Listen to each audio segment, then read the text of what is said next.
Let's put all this on the pod. We are And live. we're live.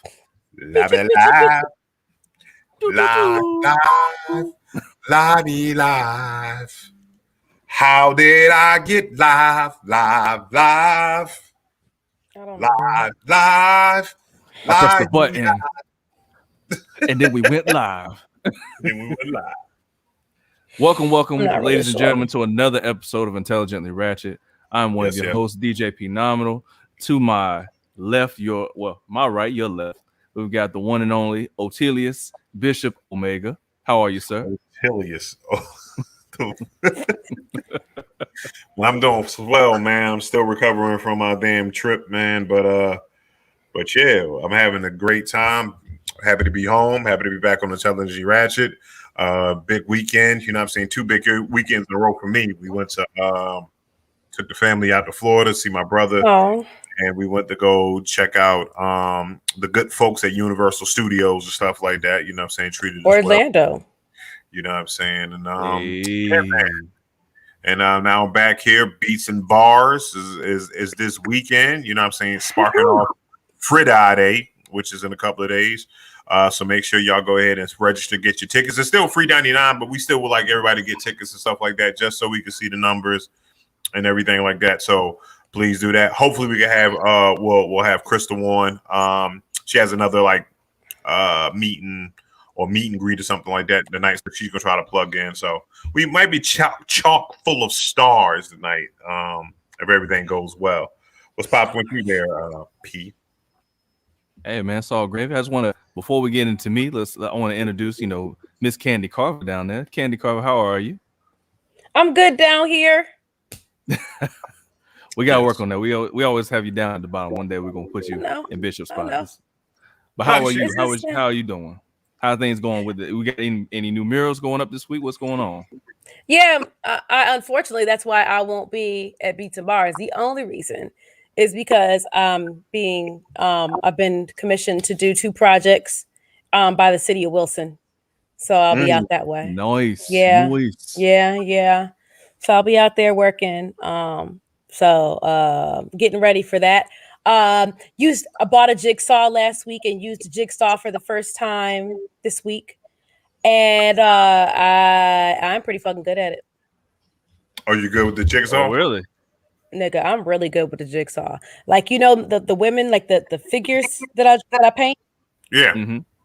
I cut those out. I cut those out on big old sheets of 3-4 sheets. Yeah. It's like 40 inches, 40-inch high slates of wood. Nice. Yeah. Mm-hmm. Yeah. So Okay. I'm pleased. My assistant also does henna art. So I got her to come to get me to sit down for a little while and stay still. I asked her if she could do a Wu-Tang henna design. Mm. So I got a Wu-Tang henna design today. And we also had class because she's 19 and didn't know she knew who Wu-Tang was. She didn't know that she knew who. Did not know who Wu-Tang was. Yep. She's 19. Well, yeah, that makes Yeah, sense. well. That does make sense. She's 19, so she didn't know. But when I started listening to the songs, I played her different songs and such, and she was like, "Oh, I've heard this song before. Oh, that's all one group." And I was like, "Yeah." So I gave her some of the history and how where the name kind of came about, where they're from. So shout out to Amina. She heard the song. She just didn't know she knew who Wu-Tang was. Right, she'd heard songs. She didn't know who. She didn't know Redman was a rapper. Right? I don't know. Because you're 19 and there's no reference. And that is why things like hip hop festivals are important, because they're opportunities for different generations to meld their understandings and appreciate each other's music. Right. One of my best friends, he takes his sons to festivals with him, right? And Nice. he tries to find festivals. It's a pretty consistent thing they do. He tries to find festivals where there's music he likes and music they like. And then once you're open to their stuff, there's an increased level of respect for them wanting to know about yours. Right. So, oh yeah, definitely. It was a good time, learning and relaxing. Daniel just said we need a hip hop festival in Durham. Well, sir, Well, we so happen to have one. we just have one that's coming up this week. Daniel know what the fuck the deal is. Daniel's been at beats and bars like I don't know 19 times, but you know what I mean. So, but no. What I really want to see is I want to see this Wu-Tang henna. You can't right now. It's like I can't move my hand. I'm sorry. I can send you a photo of her doing it, but I can't do it right Can't now. move your hand. No, it's drying. Like I have to leave it on for a Hold on. while. And you know how it dries. Do it. Move your camera. Do that. You can't move your hand. I am not moving my camera because then I have to move it back. Fuck you. No. You better move. What happens if you got to go to the bathroom? It was a complicated task, and I'm trying to like just manage it for another hour. Yeah, I'm not trying to do that shit again for another. No. So I gotta keep it steady as I can, and I gotta like sit still until it's right dry. there. It's like right there though, Pete. You right see there. Like right there. Yeah. I see just the corner. Hold on. Like you know what I mean? Like stop moving. Like if you just in real quick, you're not gonna mess it up. Yeah, do it real quick. Do it. Yeah. It's not working. It's not working. Fuck y'all. I'm not moving. I'm not messing my shit up. But yeah, so I had her design a Wu-Tang henna for me. And yeah, we're gonna do some more. Yeah. I might get one on my leg next time. I ain't decided yet. But yeah. Right. And how long will that last for, you said? I don't know. Long.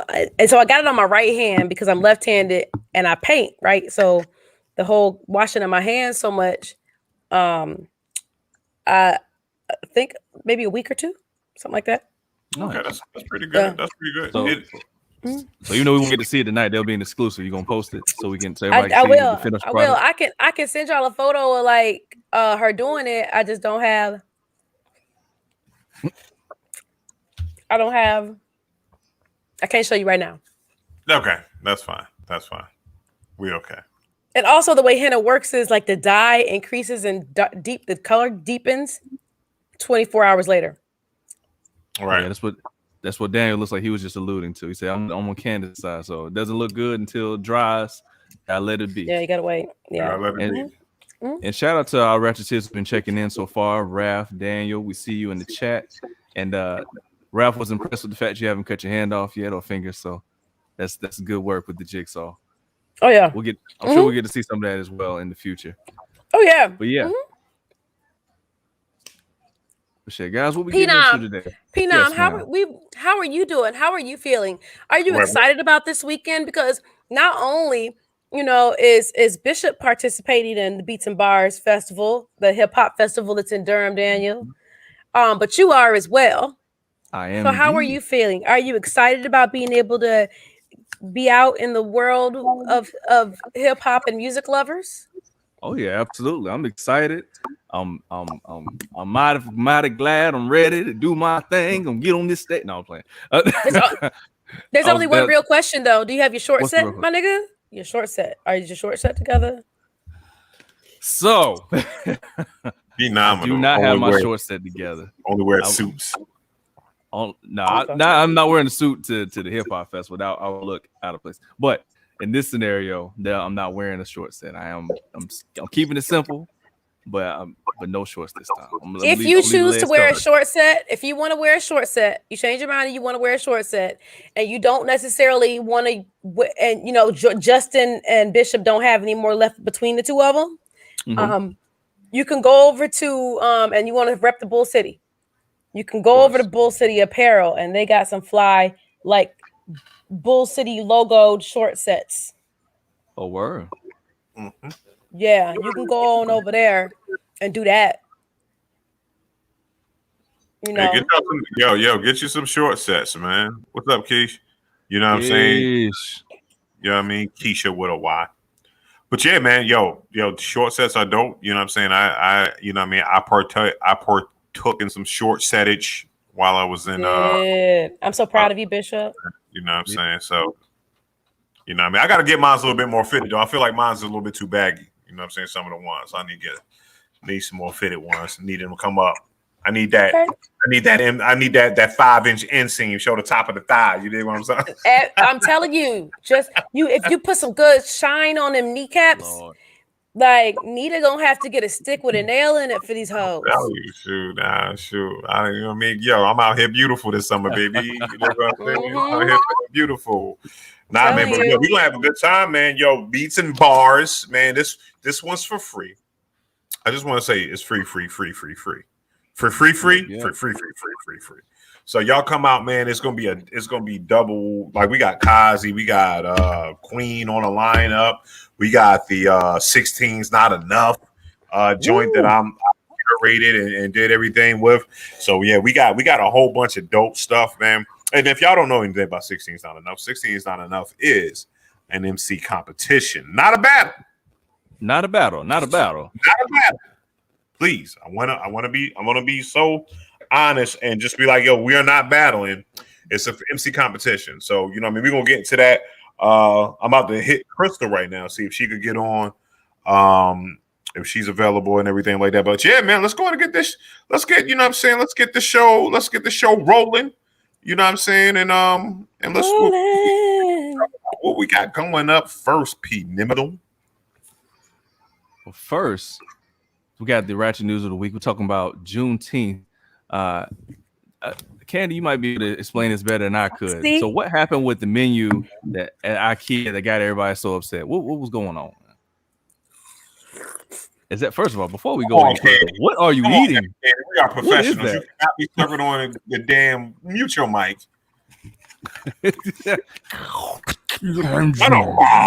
So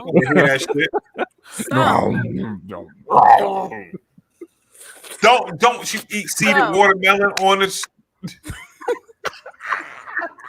Take her off. I don't know why she just got on my nerves right now. Maybe because I'm a little hangry. But that sound irked the fuck out of me. You know what I'm saying? Like, I don't know. The fact she got seeded watermelon. You know what I'm saying? You know, that means it's wholesome and it's delicious from the earth. You know what I'm saying? The earth. Stop it, nigga. Please. I'm hungry. I ain't ate shit since this morning. They got to spit the seeds out now. If you seeds out on it, I don't spit out. Anyway, so the IKEA in Atlanta, ladies and gentlemen, is in a funky spot right now because of the menu items that they chose to have on Juneteenth. 33 employees called off work and complained about the menu additions of fried chicken and watermelon. Watermelon and fried chicken. Because apparently because only black people eat watermelon and fried chicken. You know what? America loves watermelon and fried chicken. There is not one, you know what I'm saying? It's like this. There's some people that don't like watermelon. There's some people that don't like fried chicken. But you are not going to find anyone out there that doesn't like both of them. America is built on watermelon and fried chicken. Watermelon is absolutely, fuck that shit. Hell yeah, it should be on Juneteenth because watermelon comes from Africa. That's our fruit, niggas. That's black ass fruit. That's from African. Wasn't no watermelon over here before they brought slaves over this motherfucker. Wasn't no yams over this motherfucker. Like, yo, do your research, man. Do your motherfucking research. Hell yeah, fuck that. Black people, we need to normalize eating fried chicken in front of motherfucking white people. I don't particularly like fried chicken. That's crazy. But it's for lots of different reasons. It's lots of different reasons. Most places that I have had the opportunity to eat it at, or people who cook it, I don't like salty stuff or like over seasoned. And a lot of times the fried chicken is over seasoned, and I don't want it. Like, so I don't eat a lot of fried chicken. It's it's not even a healthy thing. It's not even like a health issue thing or a like racial thing. I just don't. Like the shit don't be. I don't like salty foods. It just don't be popping for you. It's too salty. It's overdone. So Overdone. funny. You don't like KFC. You don't like KFC or Bojangles or restaurant fried chicken at all. Overseas, and that's impossible. Exactly, Daniel. I don't know. No, that's it can't fine. be. Some shit be done. Like you dump too much. It's too salty. You know what I'm saying? Bojangles get carried away a lot. Sometimes that salt be overwhelming. Yeah. So So for me, I just don't eat it a lot. As you can see, like this is Woodford Reserve. And it's got watermelon in it. Word. And I just want you to know that it's good this way. But I think it's like all of the stereotypes. I think it's the principality. I don't think it's actually the chicken and watermelon that's upsetting as the idea that white folks run with stereotypes about us. Right? I think that's the biggest issue, is that if it's like, well, if we let them think that fried chicken and watermelon is true, then they're gonna think we're superhuman, or that we all know how to dance, or that we all got singing black grandmas, or like something, whatever the tropes or stereotypes that they connect to black people are, that those are us. And I think that's more the concern than the actual chicken and watermelon thing. Right. Well, we do the same thing. We do the same thing because, you know what I'm saying, even some of us on this joint have commented about putting raisins in potato salads and motherfucking adding fruit into the greens and shit like that. You know what I'm saying? And you know what I mean, not using enough seasoning for our white compadres or whatever. You know what I'm saying? And you with your green bean casseroles and shit like that. So we all got food tropes. We all got food tropes. You know what I'm saying? Because when I say green bean casserole with the onions in it, no one has, you know what I mean, the king, as I will quote the great comedian and great orator Cat Williams, nowhere in niggerdom has any black person brought green bean casserole to a fucking Thanksgiving. Right, but like, and to Keisha's point, right, Bishop, and to Keisha's point, like, when nobody on the planning committee was black, if you are going to celebrate a cultural component of history, a cultural holiday that is not indigenous to you, find people of that culture to come in the fucking room, and not just one, because that's tokenism, and it's abusive to that, and it's abusive to that one person.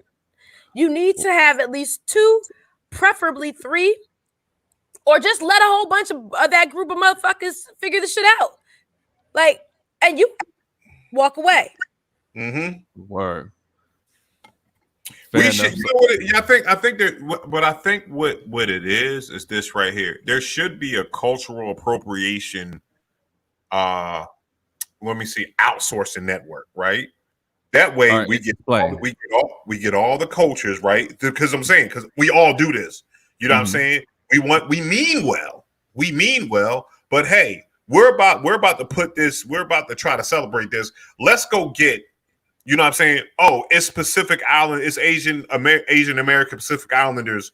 You know, we don't have a lot of those guys working with us, but we want to do something cool. So let's call this appropriation group, so that way they can come in and they can just outsource them for this. And that's all these motherfuckers do. That's all they do. All they do is say, hey, don't do that bullshit and allow us to motherfucking shut the fuck up and let us take over. So that way that you got somebody in the room, and you got somebody in the room that has actually studied this shit, that actually is about the culture, that's actually, they can say, yeah, this is good, this right here. You're like, this is a good joke to make. This is hilarious. Boom, boom, boom. And that way you pay them. You pay them, so that way you don't lose any factors. So guess what? But I'm saying, I just saw somebody pop up in the joint. You know what I'm saying? Okay. And blackness and a culture's appropriation. We got Crystal Taylor from the Beats and Bars Guild, American Underground, and all that other stuff. My sister, looking lovely. Look at that light. Look at that light shining off that face. Hey, Chris. Welcome, Queen. What's going on? Look, she's starting on us with the view. Go back to the view. You know what I'm saying? I'm somewhere y'all niggas not. That's what she's saying right now. Shut up. So, Chris, So if you got a chance for everybody that's going here that's going to be the first time looking at this and everything like that, let's talk about what Beats and Bars is about real quick. Beats and Bars. Beats and Bars. You're calling me in the middle of my celebration dinner, like such an asshole thing to do. Yes. Beats and Bars is really about bridging community that doesn't know the culture to the culture. And it's about giving people that are underground hip hop heads, artists, dancers, MCs, producers, DJs, like the platform they deserve because they have a God-given talent that is being overshadowed by what is not representative of hip hop culture. So we're just trying to do what we can to make sure we push that stuff to the forefront and make sure the people that get the light and the flowers that they deserve get it. So that's basically it in a nutshell, I think. Because we've been, I think last year was the only joint. Last year was the only time that we didn't get to speak to you on Beats and Bars on the television Ratchet, because you've been there since day one. You know what I'm saying? Since the lights turned on or whatever. So day what? One too, Bishop. You've been by my side since we used to meet at Central. Yeah, yeah. So. I was the first thing. I was a committee person on Beats and Bars, so it's like my baby too. It's like we share a baby. But she get it on this weekend. She get the baby. So, but so what we got? What's planned for this week? What is something special and everything like that? Because I want to get your take. So I don't even think the team knows this, but I'll tell it now. Like, we're not doing the virtual event tomorrow night. We had to reschedule for technical difficulties, but we'll be kicking off on Friday with Pastor Ox outside of Boutique Soul. And then we're going to be showing Creed 2 at the Durham Bull Stadium. And then on Saturday, we're just going to get busy all day. We start the boot camp at 8 o'clock. At 9:30, we're going to be at the Triangle Coffee House, talking about veganism and food. And she's going to have snacks. And then we're going to talk about how to keep our mind straight and be mindful and mental wellness. Then we're going to take a break for a little bit. And then we're going to go down to 215 East Paris Street, parking lot 8. To have our festival. We're gonna have art, food trucks, vendors. Like 16 is not enough. And then the set. So it's gonna be super dope. We're gonna be listening to dope ass music all day. Like it's just gonna be love, you know what I'm saying? So it's for the people, by the people. Absolutely. So Chris, we don't want to hold you for too long. You know what I'm saying? I don't want to hold you too long because I know you out there, you know what I'm saying, getting drunk. So you know what I'm saying? Hope you Uber at home or whatever, and don't, you know what I'm saying, pick up no strange man or nothing like that. But anything else, like how can it's like you said, the event, like I said before Chris got on, it is free 99. You know what I'm saying? Yeah, it's free. But we've Crystal never is done that taking before. No, we never did it before. It's always been a ticketed price, but we're doing it free. Everybody's going through shit. Like, everybody got bills, man. Like, nobody been working like that. So it's like, how the hell people got money to pay for a concert? We still trying to pay Progress Energy. Like, right. That's real. So, you know, I got bills like everybody else. You know what I'm saying? So I'm not going to make my family, my community come out and pay for something like that. Like, we need to celebrate being alive. That's what it is, man. So we got some surprises and all that stuff that we won't be telling y'all right now. Please come out Saturday. So you get the surprises. So you get all the surprises. So you get all the juiciness and all that stuff. We got mad food trucks, man. You know what I'm saying? I don't know the food trucks yet, but guess what? I'm just thinking about it. I'm hangry right now as shit. Like, I'm gonna just be honest with y'all. I'm hungry as shit right now. Nita ain't came through with the food yet, so. But yo, the food truck's gonna be awesome. You know what I'm saying? I'm gonna be there. I'm hosting a whole situation or whatever. We got a stage. Yeah. We got security. We got trash bags. We got a stage. So, hey, Chris, we're gonna let you go. You know what I'm saying? I know you continue celebrating. We will see you Saturday. You know what I'm saying? So, any shout out to anybody? You want to shout out anybody? All right, y'all. Bye. All right, bye. There it is, man. Crystal Taylor. It is. Stopping in, you know what I mean, away from taking shots at her celebration and everything like that. Word. Freaking, you know what I'm saying? But yeah, man. So this is the first free one, man. It's the first time it's free. So take advantage. Make sure you get your tickets. See us in Durham this weekend.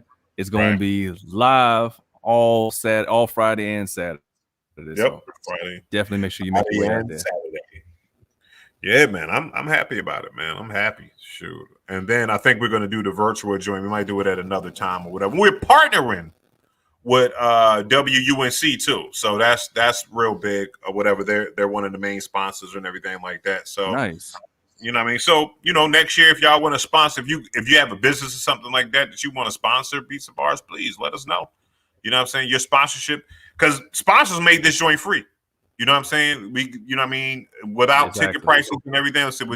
So what people don't understand is like, yeah, that stage cost, but someone gave us money and said, we believe in what you're doing. So let's go ahead and let us pay for it, and so that way we didn't have to ask the public to pay for anything. So thank you guys, you know what I'm saying? But still, like, hey, if you want to tip me off stage or something like that, or me a Phenomenal or something like that, you know what I mean? If you want to tip us, we will definitely take your tips, you know what I'm saying? Because, we out there, man, we happy to do it. You know what I'm saying? We happy to do it. You know what I'm saying? So just to get our names out there. So that's all the links in the joint for Beats and Bars and all that stuff. So get your tickets today. Yeah, get your tickets. You can walk up too, but we would like to get the tickets. If you could go ahead and purchase the tickets or not, procure the tickets from the link. That way we could keep an accurate count of how many people came out. Right. And then we could go in and we could be like, hey, Durham, we brought 900 people, 1,000 people to this spot. We want the ball stadium next time. You know what I'm saying? Or give us the deed to Candy's backyard so we can do Beats and Bars in Candy's backyard because it can fit 9,000 people in Candy's backyard. You know what I'm saying? Beats and Bars in the yard. Beats and Bars in the yard. We just be out there. Our Woodford watermelon and our fried chicken, our non-salted fried chicken. Ooh wee. Yo. But yeah, it's gonna be good, man. I'm excited. Yeah, she is pantomiming and I'm shit. sad that Candy can't make it to the next one. Now she here. She ain't she's been quiet. Oh, she's been quiet. I'm sad Candy won't be able to make it to this one, but next year she'll be back at it. But Candy been there. I think this is your first time missing one, right, Candy? Yeah, definitely. Yeah, I've been before. I've been to the many names and iterations of hip hop festivities. Yep, because Candy would go to the when Two in the Law did, you know what I'm saying, the Durham Summit. The Durham Hip Hop Summit. Yep. That was my first festival ever hosted. That was my first one. Shout out to Two in the Law. For giving me that opportunity. I was on that first one and the third one. Then I hosted the first and fourth Art of Cool. So, you know what I'm saying? So, and then a couple of articles within there with Kazi and stuff like that. But yeah. So shout out to Festival. At one point, I was Festival Bishop. You know what I'm saying? You can't have a festival without me on your fucking festival. It's the hosting and Festival Omega. Festival Omega. Festivities. Festivities. You know what I'm saying? I be messing up. I be making up words. They make me laugh, so I make up words. That's all it is, Daniel. I like them. Festival Yeah. So what else we got? We gonna be like interjecting Beats and Bars throughout this shit. You know what I'm saying? Like they're our sponsor. But yeah, y'all like we're, you know what I mean? We should definitely, if you can make it out, please make it out to Beats and Bars, man. You know what I want to talk about? What's that, Bishop? I want to talk about my baby. 16 is not enough. Oh. I was like, what was talking about your baby? I just can't have one baby. I got like 9 of them up. But yeah, man. But 16 is not enough. Like I said, you know what I'm saying? It's gonna be at 4:00 at the spot. So please come out at 4:00. It's like I said, it's an MC competition. It's more like an MC obstacle course. You know what I'm saying? We got different things where if it should be good for every MC, but for the ones that can freestyle, what is that? For the ones that can freestyle or whatever, if you quick with it, it's gonna be a competition made for them. So it's gonna be, come out if you got crowd participation, please, we're going to need the crowd participation as much as possible. So if you got, it's gonna be fun for everybody. We did it at Central last year for the first time. It went well over. MCs had the time and everything like that. So yeah, so no mama rappers. You know what I mean? It's gonna be on beats. No mama. We got that kicking ass, man. So and it's not a battle. It's not a battle. It's a competition. Not a battle. It's hand sanitizer for your soul. But if you diss the person that you're up against, then it's gonna put. So like, okay, so what we'll do is this right here. We'll say something like, we got two MCs, right? And it's Candy versus P Nominal, right? I'm hosting, right? And I say Mom Spaghetti. Right. Think about and I say he got food. Word. That's what happened. Word up. Look, you could tell he got food. He said, "Thank you, baby." All I heard was "Thank you, baby," and I knew that meant he had food. So what we're gonna do is, Bishop, we're gonna come back to 16's not enough. No, we're gonna go. I'm about to give it to. Go ahead. Unless you got something better, because we can talk about it in the show. That's fine. I do, because I'd like you to eat and be functional. So we're gonna go into the next topic and come and circle back around to talk more about the 16's not enough, because I really want to hear more. Okay. So we're gonna go forward into more controversy, y'all, with fucking DC Comics. Yes, let's talk about it. What it looks like is in a dialogue that was had about any challenges in the storytelling of the animated version of Harley Quinn, which airs on HBO Max, which is a really, really great show, by the way. They discussed a scene that they were thinking about including into the cartoon of Batman giving oral pleasure. And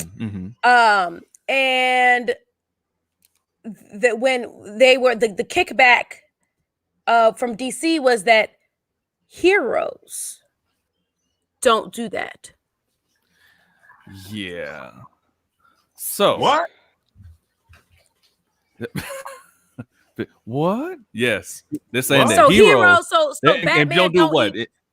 Batman don't eat box. That's what they're trying to say, is that heroes don't give oral pleasure. Don't give women oral pleasure. So Batman is DJ Khaled, Fat Joe, anybody from the Middle East. He just don't do it. That's not his thing. He says that's heroes don't do that. Now, it'd be one thing if we tried. I think some of the dialogue was like, oh, it was Batman. We're trying to sell toys. How do we sell toys to children? Has anybody watched the Harley Quinn animated series here? Yeah, the Harley Quinn animated series is fucking hilarious, and they do my man Bane wrong. But so you have seen it, right? They do, and it is a definite adult-rated show, right? It's definitely an adult-rated show. There is cursing and extreme violence, right? There's like sexual innuendos and dialogue throughout the space. There are multiple times where Poison Ivy and Harley Quinn are in bed together. Yeah. All right. She cheating on Batman. Yeah, definitely. Oh shit! Had you not seen that much? No, I just got to the point where it's okay. It's okay because it's still a nice show. It's like Big Mouth with just decent character. I can see that. Yeah, so it's a really interesting show. It's very like I joking call it like the most progressive animated comic I've seen.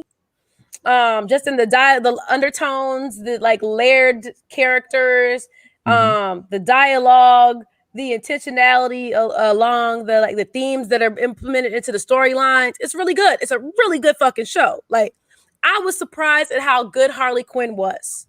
It was that good. I just was not ready for it to be that great.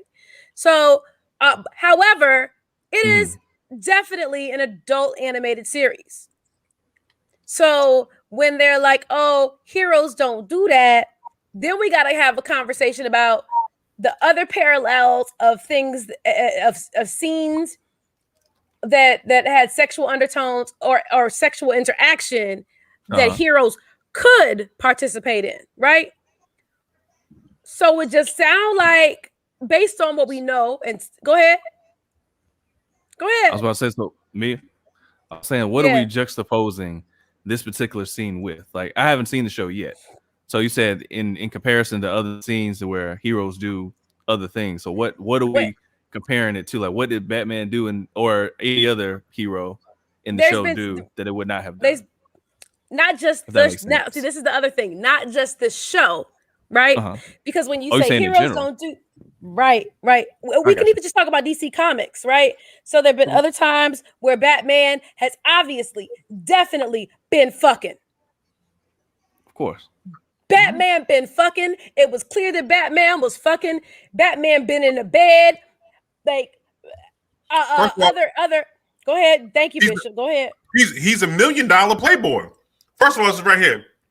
Batman's a billionaire. Every billionaire eats ass. You know what I'm saying? It's like when you get $1 billion, because can I say this? What happens is this right here, because Batman he's a millionaire playboy. Batman has had, even on the Batman animated series, has been on a yacht with 2 chicks. Yeah. He's a billionaire. He's having a threesome. You eating box in a threesome. There's no way of getting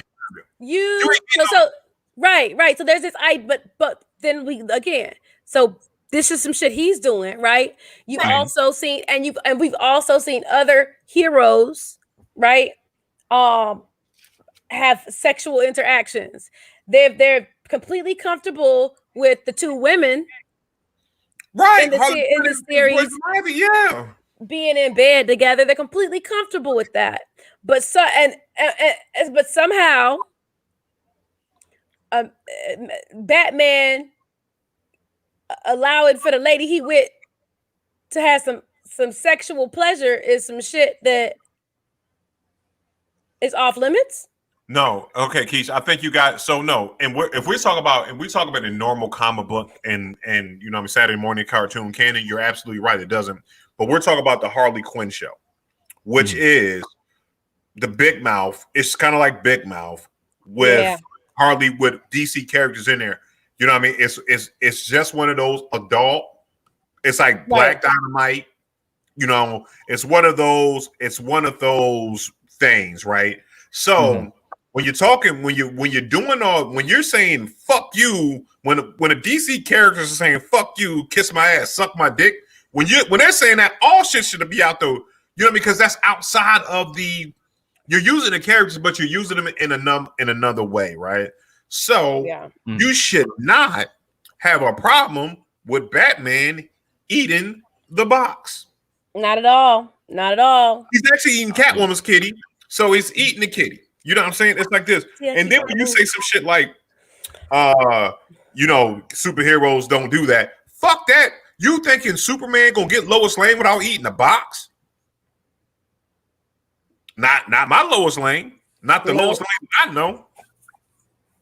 You know what I'm saying? Now, if you had had now I can understand if you had a non-human type of situation. All right. You know what I'm saying? If you're talking about Raphael and April, some shit like that, okay, I can see it. All right, that's pushing it. You know what I mean? This is a rated R comic. Like, this is a rated R animated comic. Right. And DC's shit is always darker, right? That's just what it's always been. DC stuff has always been a little bit darker. The fucking, was it the Killing Joke? What's the Killing Joke? That's the Killing Joke was crazy because that not only that involved rape too. Yeah. So what he did, so when Barbara Gordon, who was Batgirl or Batwoman, I don't know which one she was on or whatever, but she was one of the Bat people. Joker came to her home and shot her, paralyzed her, and then as she was laying there paralyzed, raped her. That's the Killing Joke. Commissioner Gordon went insane off that shit. You know what I'm saying? And that was the whole thing when Batman. So the Killing Joke is actually on Netflix. You can go look at it. But that's what it was. It's another DC animated it's not series, it's a movie, right? Killing Joke is a movie. Yeah. It's a graphic novel first, and then it's a movie. It's a one-off graphic novel, but they made it out of it, and that's what happened. So that was just a scene within the movie, and that's not the actual name of the show. The movie is not the Killing Joke. Yeah. No, it's actually called The Killing Joke. Okay. Right. So it'd be different if we didn't have these parallels and there hadn't been a situation where like we could talk about this not making sense, not lining up. But this just feel like y'all want women to get their boxes ate, and I'm not here for that bullshit. I mean, I'm actually surprised it's even a thing. Like that's even what part past the Chick-fil-A? The fact that it's a conversational piece, like that should be I feel like it's more normal than not to eat the box. Like I mean, the fact that they needed to and then they backtracked on it, correct? Then DC released an official statement saying that indeed Batman would eat the box in this particular scenario. Did you see that? I haven't seen that. Okay. Mm-mm. I'll go look, but I haven't seen it. Thus far, I have not seen it. Like so far, it's just been. But that's because when people come for that ass, you make different. You retract your statements. Hold on, here. Listen, Candy. There it is. My appropriation group, the appropriation squad would have came in like they do Geek Squad. Call the appropriation squad. You would have had some women in the room. Guess what? You would have had some you know what I'm saying, some open-minded fellas in the room, and we could have told you, man, Batman eats the box. You know what I'm saying? Especially as Catwoman. Like, who's not eating Catwoman's box right now? You know what I'm saying? Like, if Catwoman said, "Here's the box to eat," you gotta consider it. You gotta consider it. It's fucking Catwoman. And Catwoman is that. Look, how do I say this nicely? So if you watch motherfucking Harley Quinn, the Harley Quinn animated series, like Catwoman on this show is the smoothest motherfucker, like smoothest, sexy, like everybody try, like she's that chick, right? And I don't mean it like Harley Quinn. It's Harley Quinn's show, and Harley Quinn doesn't matter. But when Catwoman come in the room, like people's behavior changes. It all just makes sense. It's like she probably got him to do it so she could steal his keys and take his car. Like she's real smooth and gets what she wants. And everybody is kind of obliging, men and women. And they just people get nervous around her. So I can totally see this playing out. And by the end of it, like as the scene turns, Catwoman like riding off in his shit. Like, and also this, the name, well, I'm sorry, not the name, but the way the show works is none of the characters really don't have their original tropes, right? Like Bane, like you know what I'm saying? If you look at Bane is Bane's personality. Have you seen Office Space? Remember the dude that was like the great stapler, my stapler? Mr. Stapler, please. That's how Bane is. So they just be fucking making fun of Bane, like Bane and but if you look at Bane from the comic books, he's an evil genius level with steroids and stuff like that. So it's like Batman is also kind of an idiot in this, you know what I'm saying? He plays kind of a dumbed down role of himself. So him eating the box, when they say heroes don't do that, this is not Batman from the animated series. This is not our Saturday morning square shoulder Batman, brooding ass Batman. You know what I'm saying? No, exactly. It's a parody on Batman. So yes, I can understand if you said, hey, if you talking about Batman #1 and you about to go get the joint and he's having sex with Catwoman, which he's done before many of times. You know what I'm saying? They said you got to eat the box. Like, first of all, Batman is going. There is no man in. You don't know all men. Be quiet. Listen, but it doesn't. From what you know of your manhood, it does not. You can't. It doesn't make sense to that shit would not get passed up. Right. For you to eat a little box. Yeah, so. And it's weird. Like I get the heroes, not the heroes only using iPhones shit, but we not gonna say they don't eat box. This is dumb. Right. So yeah, that's where I draw the line. How DC feels about this. I really do figure that it's another one of those situations where they, like you said, Bishop, they ain't have the right motherfuckers in the room. Because when NPR comes for DC, right, that's how you know you fucking up, right? When they take the time to create a spotlight and a story about this, which is a hilarious story. Like, come on, we got to understand that it, but your excuse is like, I could see if you was like, hey, we're not gonna say she ate the box because we don't say Poison Ivy is sucking dick. You know what I mean? And we just kind of we don't want to go to that place. Right. But Right. which would have been the right and correct thing to say, because guess what? None of us could argue with it. Like, okay, it's a cartoon. All right, you're taking it too far from eating the box. We get you. We get it, right? And we would have moved on. But when you said heroes don't do that shit, like, what? Who's your heroes? Who is your hero? Right. Because if my hero came up to me, I'm talking about in real life or whatever. Like, I don't eat box. I'm looking at that nigga like, you strange. You are strange. Something's wrong. Are you you know what I'm saying? You being a hetero male hero figure? Like, what? You going? I'm just saying one of my sheroes, if she said I don't eat the box, well, okay, I could deal with you. Sure? It's delicious. It's nutritious for you. You know what I'm saying? I mean, if you don't want to, I mean, it's your preference, but Good for y'all. So next up is something that I know that Phenom was interested in, and Chloe Bailey of Haley and Chloe. He came back. You see that shit? Chloe Bailey of Chloe and Haley, which is a musical duo. They also are actresses.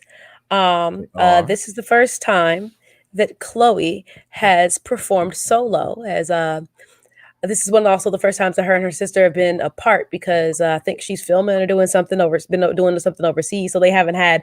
There was a big chunk of time where they hadn't been together, and that was a new thing. And it looks like during that separation, she developed kind of her own voice and was interested in expressing herself artistically, and she did so during a performance this past weekend, right, Pina? You are correct.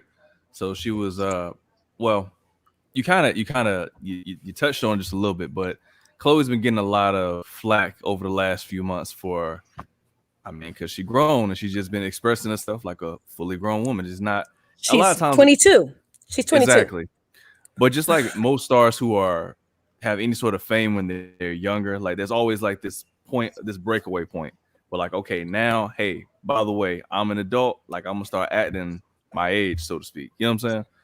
And her being more provocative. Yeah, really, it started maybe about 2 months ago. Whenever the busted challenge and the silhouette challenge was a thing, that's when everybody was like, that's when people really started to focus in on her. And they were giving her, a lot of bad press for it, or whatever the case may be. Now in this situation, she performed the Nina Simone "Feeling Good" song. She put her own twist on it. It got a little more risque at the end there, doing some tumbling and some gyration and whatnot. And everybody was just like, oh my God, this song is not meant for that. And, it's Juneteenth and, read the room and da. So here's the thing. It wasn't like she was up there twerking or like she was, peeling all the clothes off or something, that maybe would be, I guess, anti-Juneteenth or very, in the opposite direction. The only thing is, I don't know. I personally didn't see like a major issue with it. I just understand that people are sensitive with Juneteenth, and that maybe that particular because the first part was fine. It was the hind end of the performance. Maybe that wasn't the place. Wait. Did this nigga say the hind end? Did this nigga say the hind end?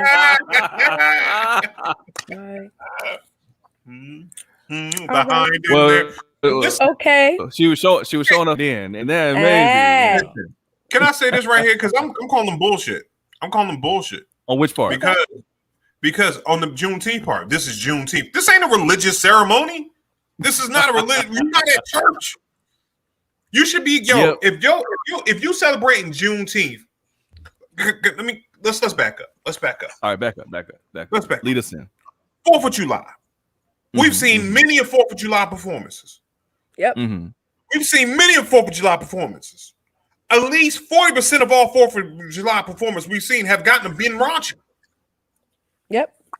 You know what I'm saying? It's okay to get naked on your Freedom Day. It's all about freedom. If you wanna rock out with your cock out or jam out with your clam out, it's the time. This is one other time. Bring them out. Bring them out. What is this disrespect? Be fucking free. You are.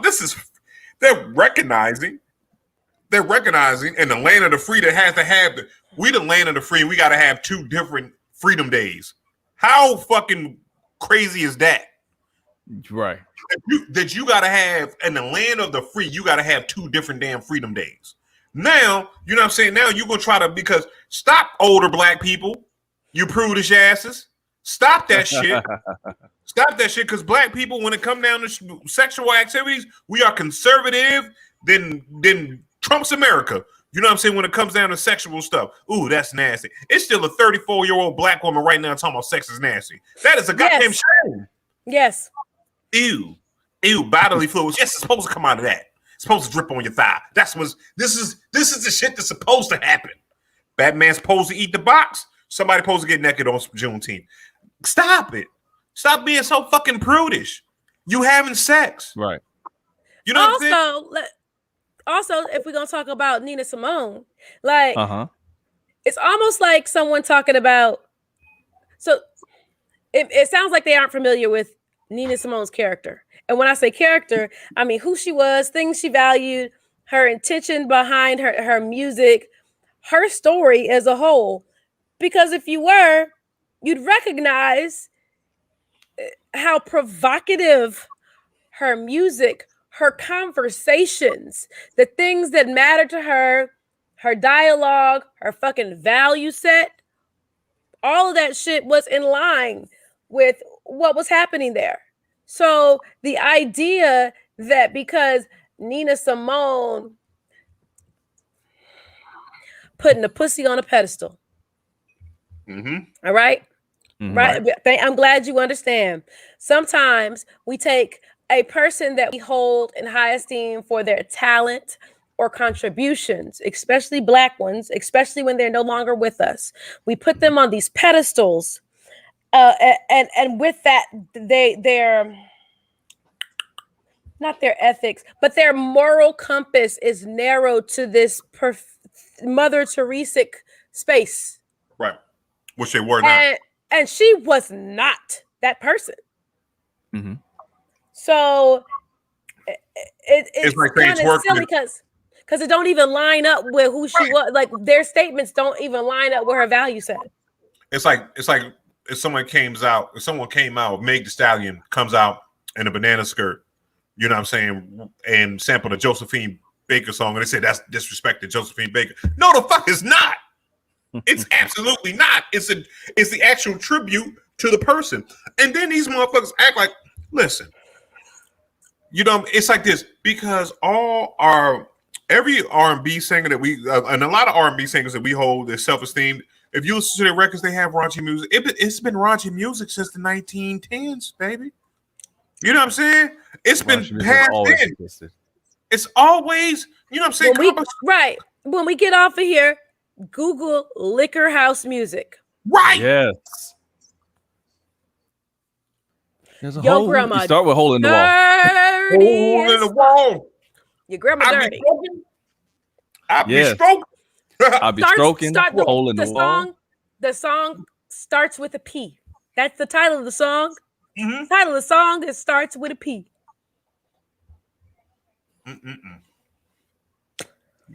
Yeah. Yeah, y'all. If I back it up, what you gonna do? You know all these songs. So what was the Nina Simone song? I'm feeling good, right? And I'm feeling good. Okay. That sexy ass song, she performed it. First of all, I just had a conversation about this. It's kind of like the same thing when they did the not the hate time, but what was the joint when they brought Juvenile now? They brought Juvenile, and then people were upset because Juvenile did back that ass up, the dirty version. This is recent? Like this was 2019. Yep. 2019. Yep. Why did y'all get Juvenile? Like, hold on. You brought Juvenile. You booked this man for this event. You booked this man. See, it's like this because ain't no like. Look, what I'm saying is right here because I know because this festival and everything's coming up. You know what we have to do? We had to listen to every artist before they put them on. Like we had a list of artists, listen to these artists, and then it was picked from what do you think of the artists when it came down to like the last, couple of them, 8 or so, to make sure that they on the joint. So you listen to these artists. You know what I'm saying? And it's like this. What happens is this right here, because this happens with comedy a bunch. You want a comedian at your family reunion, right? You want a comedian at your family reunion, but you don't give the comedian any parameters. Because you know what you got? You got somebody that's running it, that's in charge of it. And you know what they say? You're like, yo, it's going to be kids there? And I'm like, yeah, but they done heard worse. A word. Now, and I'm telling you this right here because I've done this before. Then I go out here and I'm like, no, because I tell people, I say, no. It's not about my not wanting to cuss or anything like that, right? Right. Because me, I tell people all the time, I'm not censoring myself. I will not. No. I'll leave a joke out. Like if it's a joke, you know what I'm saying? I got one about, you know what I'm saying, about kids. Special needs kids and all that stuff. Which, if you know what I'm saying, if you got certain heart, you know what I mean, if you run in a joint, you got a special need kid, you might not want to hear the joke. I understand. I've taken the joke out, right? But I'm not going to talk about, you know what I'm saying, I'm not going to stop my content because I can't clean up a full-on set or a part of 15-minute joke about having sex. I can only say pee-pees and poo-poos for so long without nobody getting it. You know what I'm saying?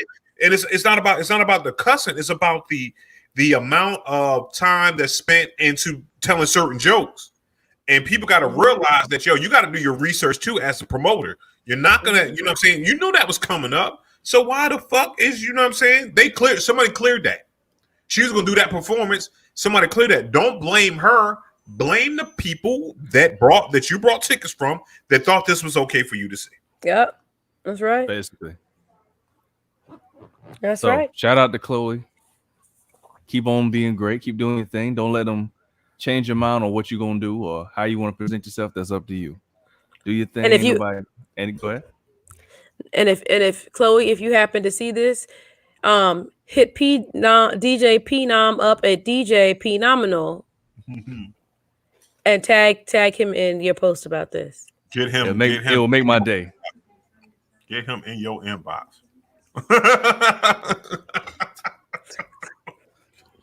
So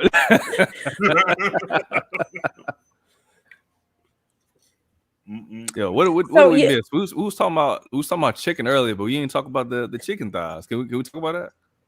No, we did not, y'all. Wingstop? Yeah, we missed it. The Wingstop. Yo, Nita gonna love this one because Nita loves them damn chicken thighs.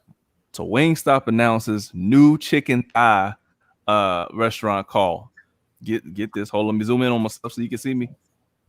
Thigh Stop. Not Wingstop. Thigh Stop. So we know there's a chicken shortage. You know, a wing. Excuse me, a wing. It's the legs. The chicken. Be quiet. Drum. Be quiet. You sound shortage. like No. Be quiet. Just stop it. Zoop. It's a chicken wing. It's a chicken wing shortage. There you go. Chicken wing shortage. So when you go to the grocery store and it's like $1.57 per chicken wing right now, and you run a whole business structure or model around chicken wings, and you can't get as many, what do? You motherfucking pivot. Yep. Wingstop has decided to do just that, and pivoting looks like Thigh Stop, ladies and gentlemen. Thigh Stop. Wait a minute. Give it to him. Give it to him again. Give it to him, guy. I'm done. Fuck y'all. Candy. Listen. We got you on the show for a reason. It's for your mind. Okay? It's for your mind. We all know Phenomenals is sexy. So, you know what I mean? Don't get out your lane anymore. You do not have to lift your thigh up again. We appreciate it. I'm here for you. Phenomenals for the looks. You know what I'm saying? If y'all want to see some thighs, I got you, fellas. There you go.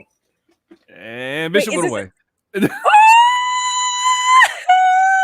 I tell you that something happened though. No, Bishop did we lose? Oh, there he is. Oh, Bishop, you're back. I don't know what happened. They want to see some thigh. I got some thigh for you. You know what I'm saying?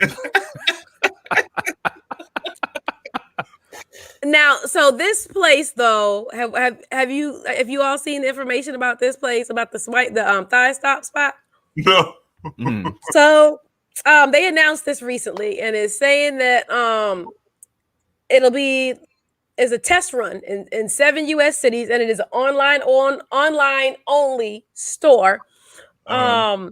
And they're like making it the alternative to chicken wings. So right now there's a website you can go to and possibly order some thighs. Now, I think this was really great business sense. I think it's also hilarious. And that pushes the story along, and it gives them some great publicity for it. They said they're going to use, similar flavorings, sauces. It's just going to be that you get this thigh meat, right? That dark, juicy thigh meat, right? Go ahead, Candy. Sell it to the folks, Candy. What'd you say? That thought. Juicy thigh meat. That's right. The dark, juicy thigh meat, right? I think it's a really smart move, but the shit is funny, and I believe that it's going to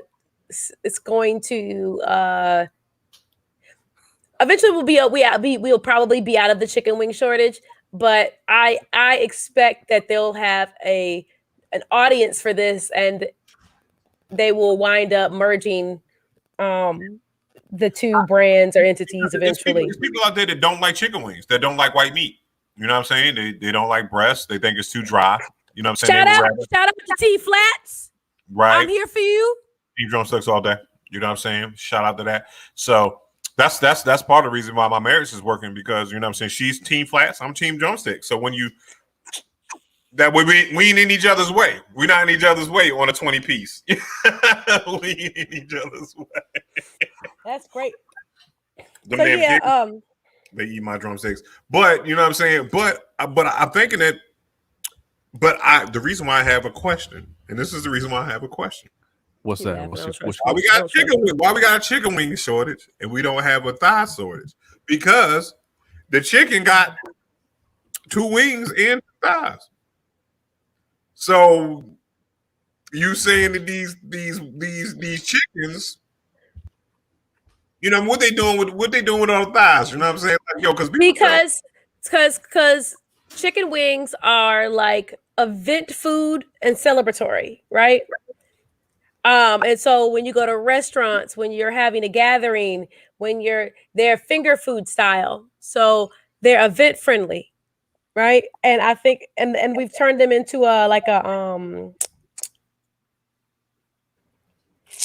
standard staple. Yeah, maybe, right? Yeah.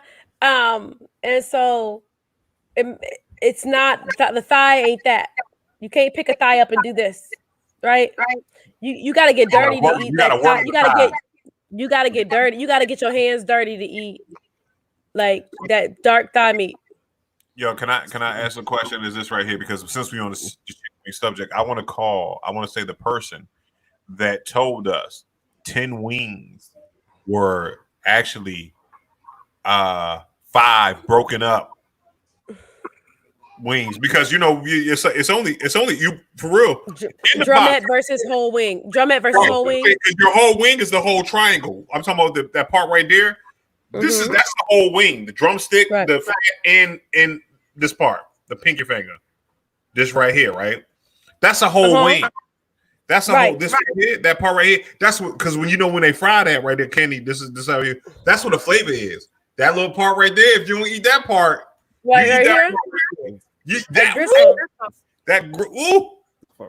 thigh, woo, that part of that wing, shit, woo, that's how you pull out the grease.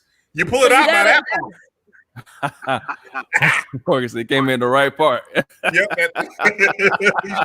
So yeah, I'm cool with it. I'm here for it. some Jamaican jerk and some chicken thigh. I like chicken wings. I like chicken thighs. So like, yeah, I think it was a good move, and I foresee it continuing. Right. Because you're getting the dark meat people. You're getting the dark because it's a whole contingent of dark meat people out there that like dark meat.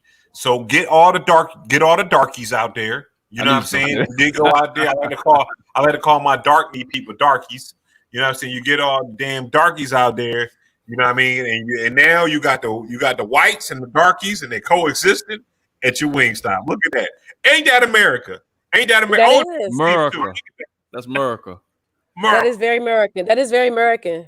So now let me ask you guys: are y'all more? What do you lean more towards? The white meat or dark meat? What do y'all actually prefer? I don't understand that question in real regard. And to chicken. Oh, where you at, Candy? Y'all go first. Go first. I'm sorry. Go. Shit. I'm a breast white meat man because it's more meat on it. So you know what I'm saying. I like, you know what I'm saying. I'll do, but I've eaten the whole chicken. You know what I'm saying. My least favorite is chicken back.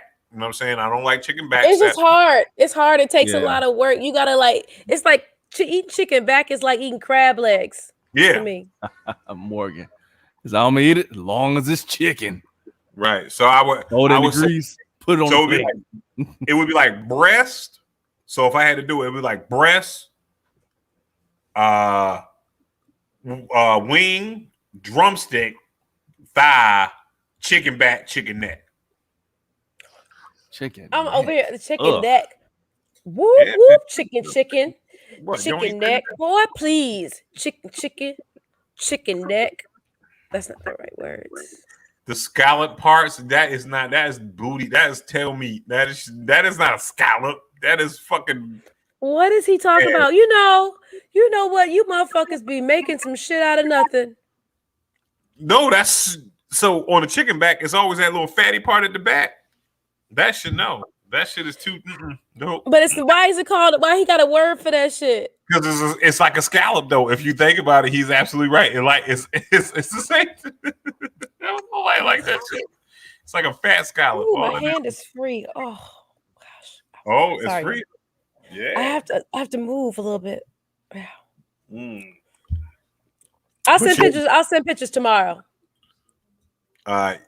It's just not how henna works. That's not meat. It's fat. Yo, Danny, as a person that ate a bunch of chicken, I've eaten chicken straight off the field. Okay, don't listen to him. He's just trying to start problems.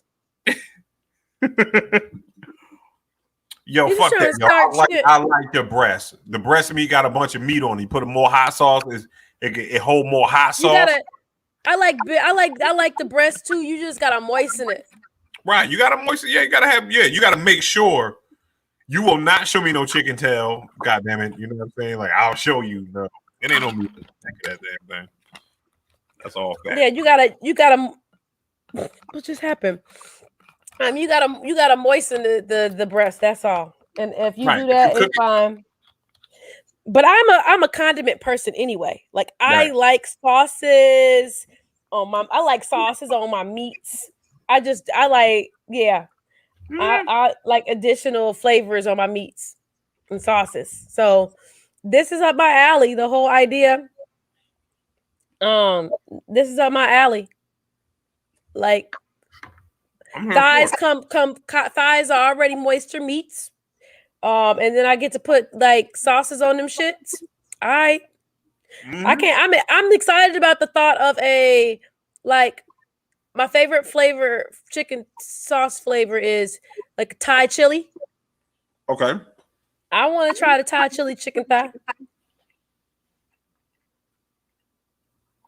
The way that grease going to hit, it's going to be something different. It might send you to the moon. Like, oh, can't believe it. But yep. I'm excited. I'm here for it. Thigh stop. Boy. But the shit is funny, just like the idea of it being called a fucking thigh stop is hilarious. Like that in itself, bravo to these motherfuckers. And then like Rick Ross has had some commentary around it too, and his shit is funny too. So thank all of y'all, and shout out to Big Meech for getting out sooner. Like, I'm happy for you, fella. Oh, Big Meech, Big Meech, that's what's up. Yeah, he gonna get out a few years sooner. Yeah. Okay. I'm excited for him. That's a good thing. Wow.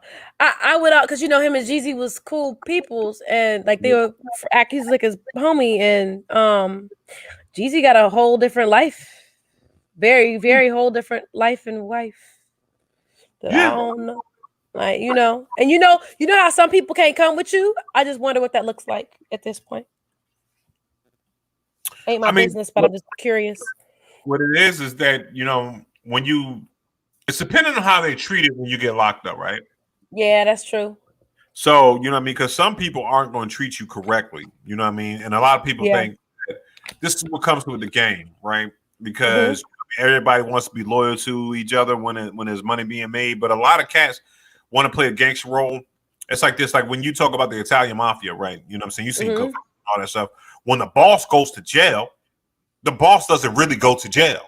He just has to live. Yeah. Right. Yeah. So it just depends on what it looks like out, what life has been like in there. I got what you're saying. That's true.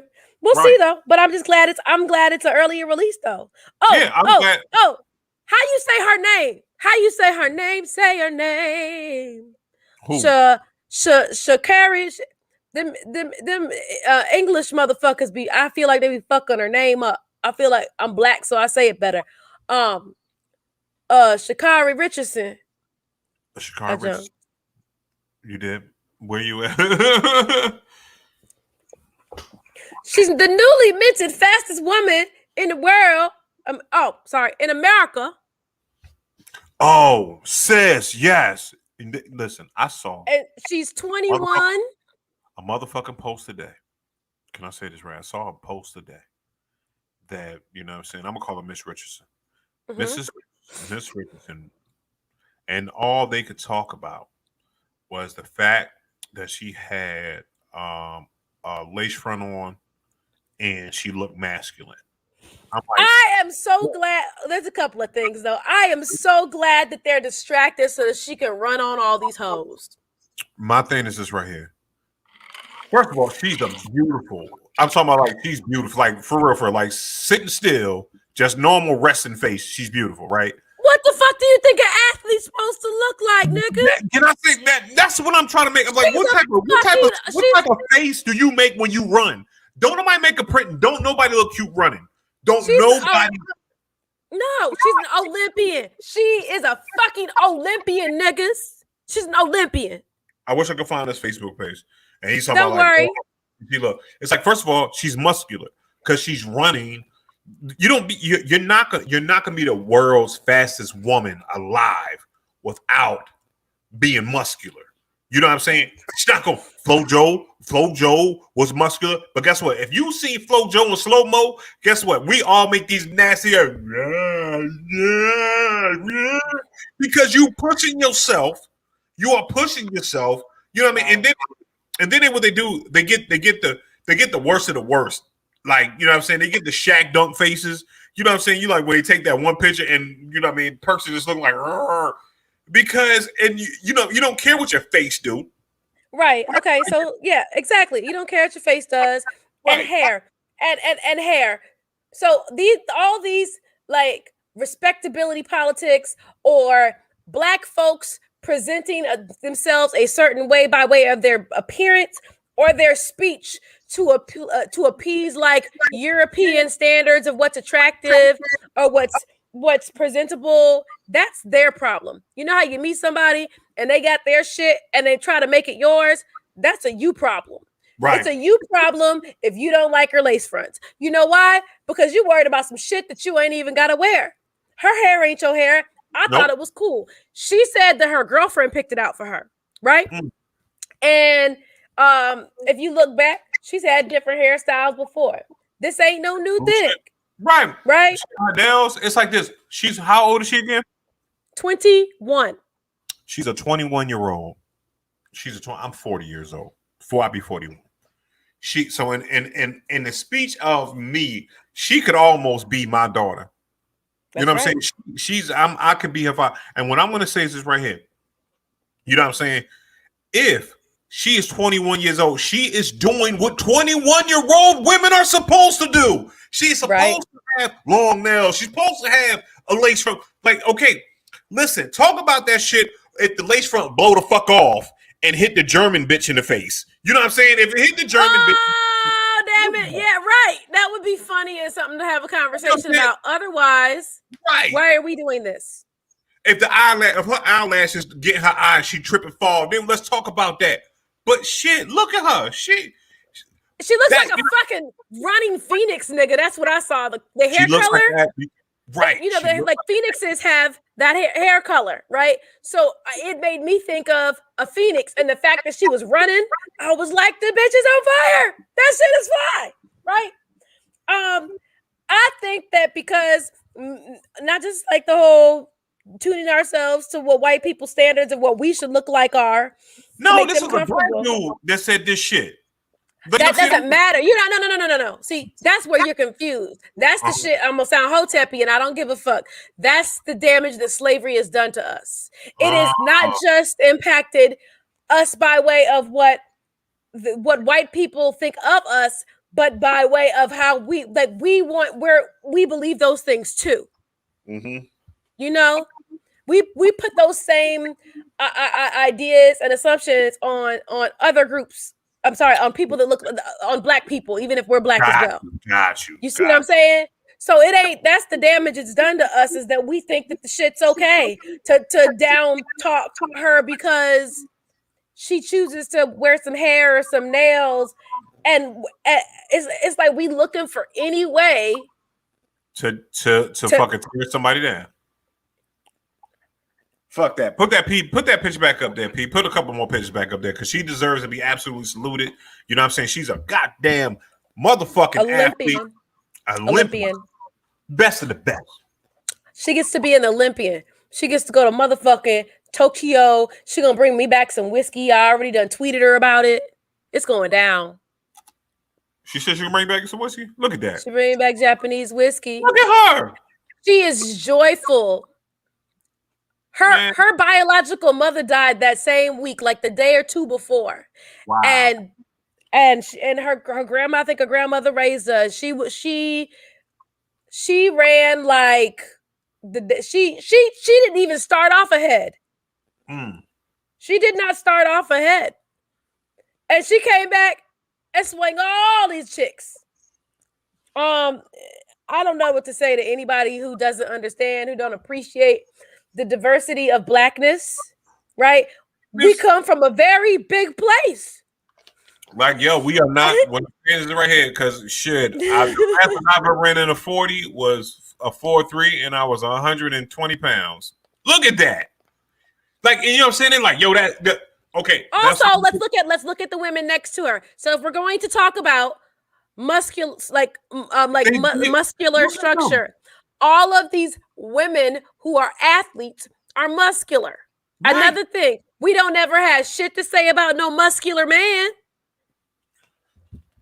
Like, listen.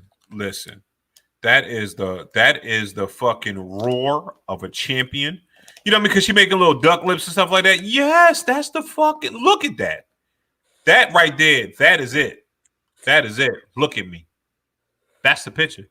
She was pointing at the motherfucking shit. What she say?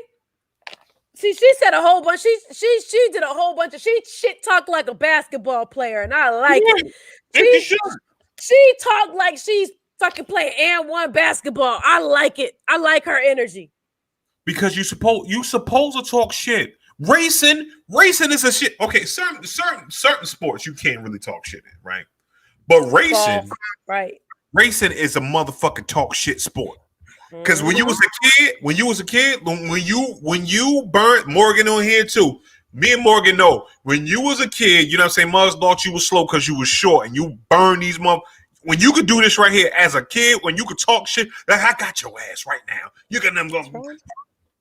Like at 40 years old, if I race another 40-year-old right now, I'm talking that type of shit the whole time I'm running. You talk that shit. Hell yeah. I'm like, really? Fuck that. I'm with you, Morgan. Beat Jamaica. Shit. Can we please get him from Jamaica? Because I don't know. We haven't won. America hasn't won. Her competitions 1990s since 1990s. So instead of worrying about how muscular she is, or her beautiful hairstyles, or her fingernails, get on this motherfucking American bandwagon, niggas, and cheer on Team Motherfucking America. How about that shit? I'm in there like, yo, do more squats. Do more, get more nails. Get more hair. I'm like Kobe Bryant. Are you the same animal or a different beast? Do more. You know what I'm saying? I'm like this because Flojo had long ass nails too, right? You know what I'm saying? And Flojo, speaking of thigh meat, Flojo had the one thigh meat joint out. You know what I'm saying? So I'm thinking the nails in the one thigh meat is aerodynamic, is going. Somebody make that woman a motherfucking outfit. Please. I wanted to be out of kente cloth. Make a fucking. So hold on. I hear you, baby, but that's complicated when it's Team America. We can't make kente cloth. It might confuse the Kenyans. Let's just go ahead and go with like our team theme in some capacity, because it is the Olympics. You got to take this into consideration. We could do Wakanda cloth because that's made up in America. We could do Wakanda cloth. You know what I'm saying? That isn't. Yeah, Wakanda's in Atlanta, so you're right. There it is. We do some Bishop. Yes. So guess what? Chicken what butt. Happened? Okay, so there is a thing to talk about Tyler Perry. Oh, I thought you were gonna say you were pregnant. I was gonna be like, oh my God. Don't do that. Don't do that. I don't have a problem. Nobody's there. I feel like Lil Wayne is the only person that's able to get you pregnant. No, Nick Cannon. Lil Wayne and Nick, you better not get, because you go. I feel like if Lil Wayne and Nick Cannon walk past you, you gonna have twins. I just want to understand Nick Cannon's end game to making all these single parents and fatherless children. Like, no, he can't. Don't do that. Don't do that, fatherless children. Listen. Hold on. Okay, you know what I'm saying. You know, okay. You know what I mean, Bishop. I ain't talking about you. Don't take it personally. But you are not in. If you are black, I'm all for black families. But you're not a black family when you keep making babies with multiple women that you may have emotional connections to. Whatever, you're still not able to present a consistent father figure, or mimic a black male and female relationship or family dynamic when you have to spread yourself amongst 3 or 5 women. And so it's you do the children a disservice.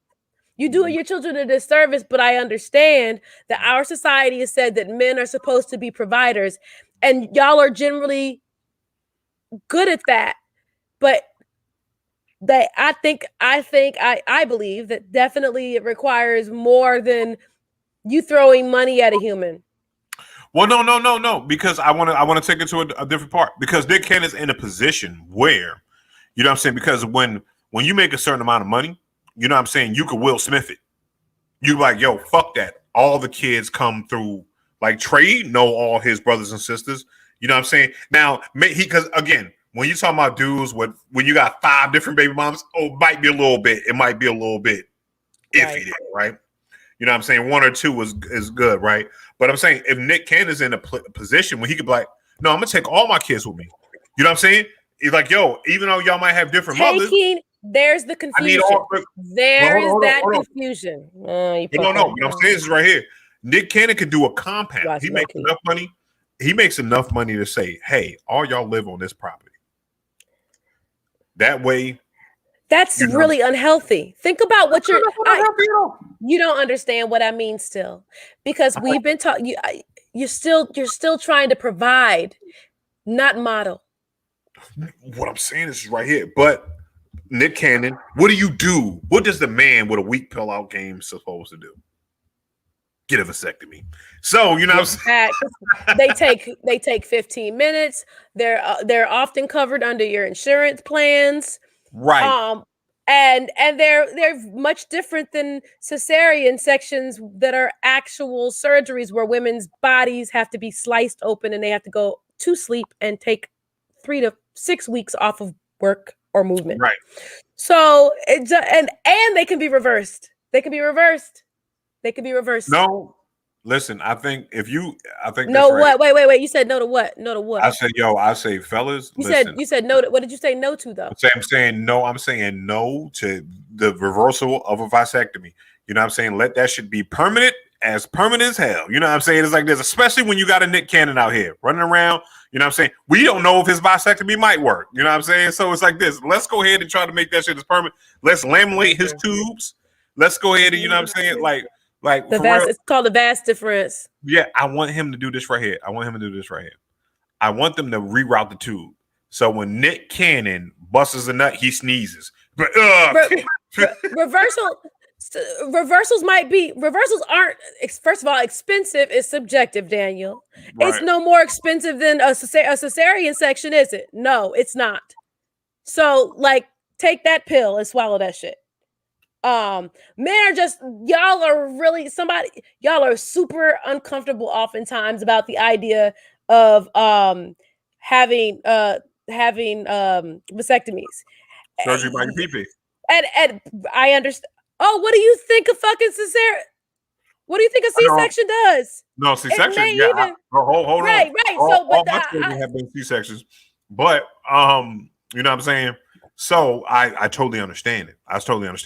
What I'm saying is they are. Yeah, they are. We're gonna look up numbers, Daniel. Sometimes you bad at the numbers part, so we're not gonna have this conversation.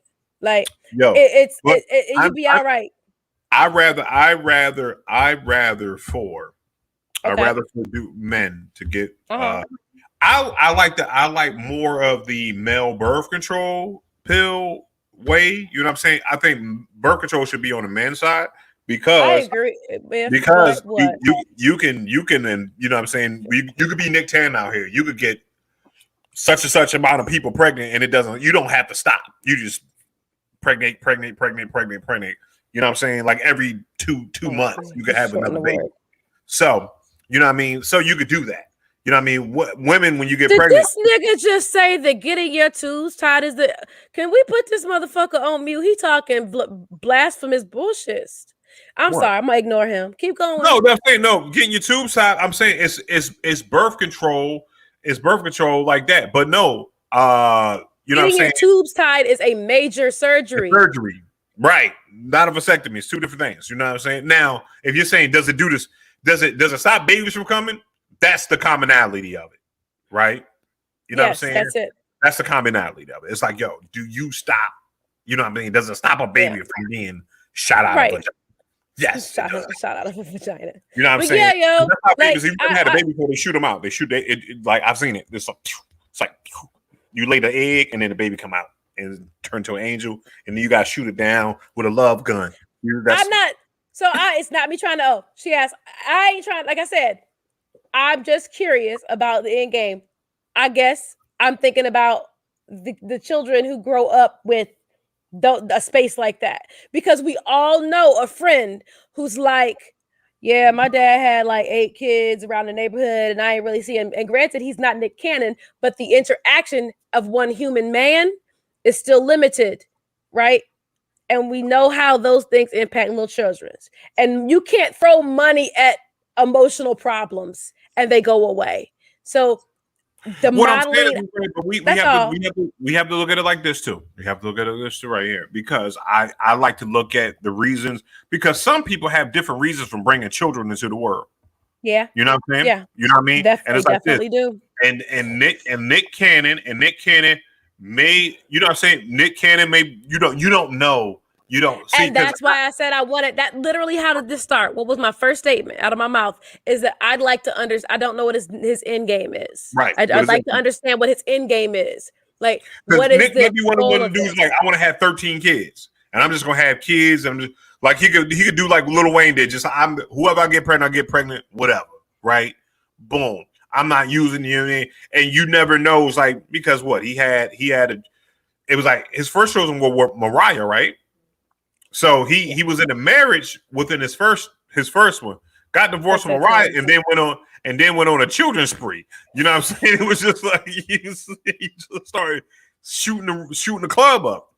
But then it's like you don't know where that nigga shot the whole epicenter up. Shit, nigga. Right. I mean, but he was in relation. He's been in a relationship. It's kind of like when people say J Lo's a hoe, and it's like hold on. When you have children born that are 6 months apart from being born 6 months apart from each other. Oh, that's reckless. That's being reckless. And that's what this more recent situations are. Right. They're born 6 months apart from each other. But I'm just curious. I like understanding humans. I like understanding what's going on. And I know I can't always, but then, like I said, I think about like, but there all those kids. Then the idea that you can throw money, like the idea that we spout out, well, you can just, he got enough money to make babies, but he's only one man, and these are 5 families. Like okay, DJ Envy, them motherfuckers got a whole football team, right? Yeah, much of them. However, he makes enough money to take whatever you would like to say, take care of the family or whatever. Mm-hmm. But when how are you able to remember Nick Cannon's class? He's teaching about all this like Black power and Black families and Black knowledge, right? So those are your core values. How are you giving that to all these children? Can I say this right here? I'm just go ahead. No, it's like this because we talking about 5 kids, right? It's someone else with 5 kids, whatever. You cannot. No, it's not 5. It's 7 at least. Okay, well at least he's got 2 sets of twins. Oh shit! Damn, Nick. Okay, so he got 7 kids. All right, people with multiple children. If you have multiple children in your home, you know what I'm saying. In your home, you can't give them all the attention that they willfully I'm not deserve. Talking about attention, though. I'm not talking about it. I literally mean the modeling of a family dynamic. Guess what? What is a family dynamic?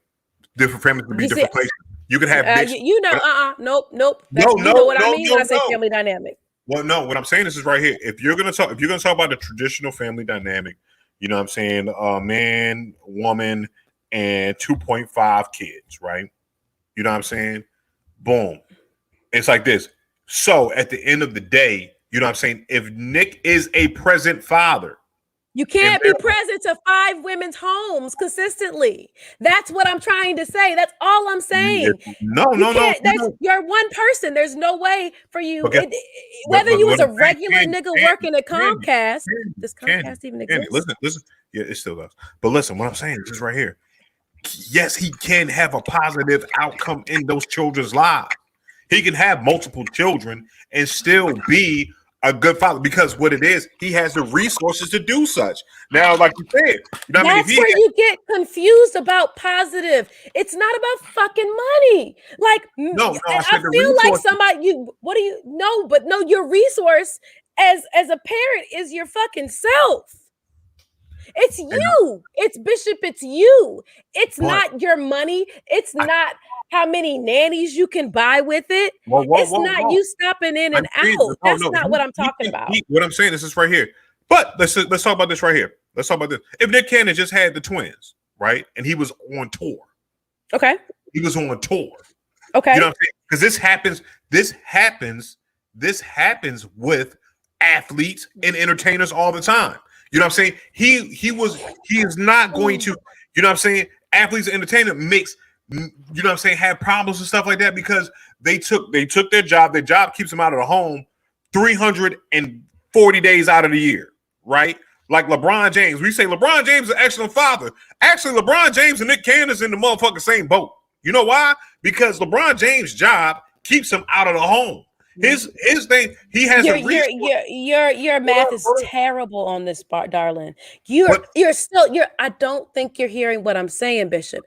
You keep trying to make it okay. This is 5 different houses that one person has to attempt to split themselves in betwixt to be involved in the lives in a capacity that's beneficial to these humans, right? So and there's no amount of money that he can make to fix that, because it's about the human and their interaction. The human. And because there's not 5 Nick Cannons or 2 Nick Cannons, he can't. There's not the time. So you're comparing, you're missing the component that's the factor that matters the most, is that all of these people, all of these women are in different spaces. And even if they were collected, like, that might be just as challenged. Think about growing up. Think about what you become if you come in. We've seen it actually, right? I don't know if you've watched Fela Kuti, that the Fela documentary. He had a compound of wives and children. And when you talk to those sad, broken, hurt adults about what that looked like and felt like, they can't finish their fucking sentences. So the compound idea sounds fun or funny or like whatever, but it's probably more damaging even than just knowing your daddy come by sometimes. It's about the what did Michael say? It's about the presents, not the gifts, not the finances. Right. No, you can't split yourself amongst five households. I'm speaking from my own experience. I'm a father. Yeah. You know what I mean? Of children in 2 different homes. So it's like this. So when I'm saying is this right here, which is multiple children, right? You know what I'm saying?